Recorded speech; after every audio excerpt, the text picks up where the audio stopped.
Nje kujiita Mr. Sure, ninaona mitandaoni unajiita kama kiongozi wa fikra au mkombozi wa fikra.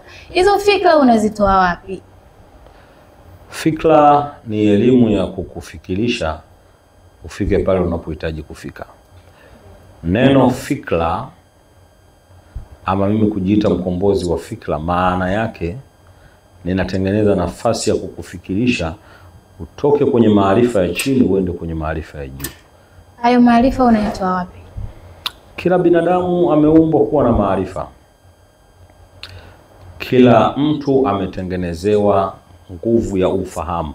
Maana yake maarifa is knowledge. Na ni kwa nini watu wengine wasiwe na hayo maarifa, wewe pekee ndio ukawa nayo? Kwa sababu mimi nilichagua kuwa na maarifa. Wengine hawakuchagua kuwa na hayo maarifa. Wengine wamerithishwa, wametambulishwa au wamepewa, wameamrishwa wapewe kitu fulani. Lakini mimi nilichagua kuwa na nguvu ama kuwa na knowledge ya maarifa, kwa sababu ndani ya ukoo wetu, ndani ya nguvu zetu kuna maarifa makubwa. Yes.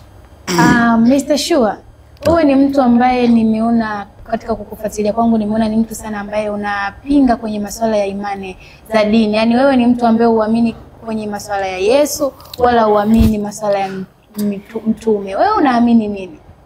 Au labda pengine wewe unapinga kabisa uwepo wa Mungu, labda au uamini kabisa kwamba hii dunia iliumbwaje, labda kama wengi ambao wanaamini kwamba asante. Wacha nimjibu kwanza Cheusi, kwa sababu dini ni uongo. Acha kwanza. Hakuna kitu kinaitwa dini.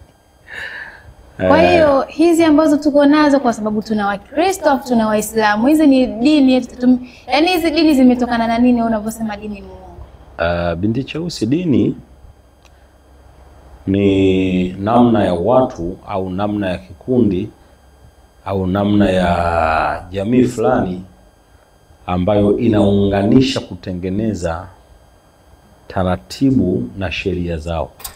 Ni sawa sawa unaposema chama. Chama cha siasa.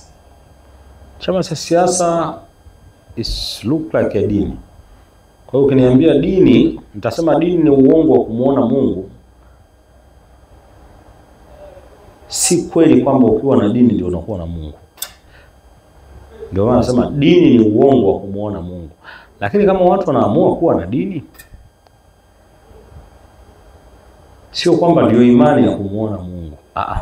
Kwa sababu vyote hivi kwenye dini vimeletwa na binadamu. Binadamu ndio wamecreate hizi dini.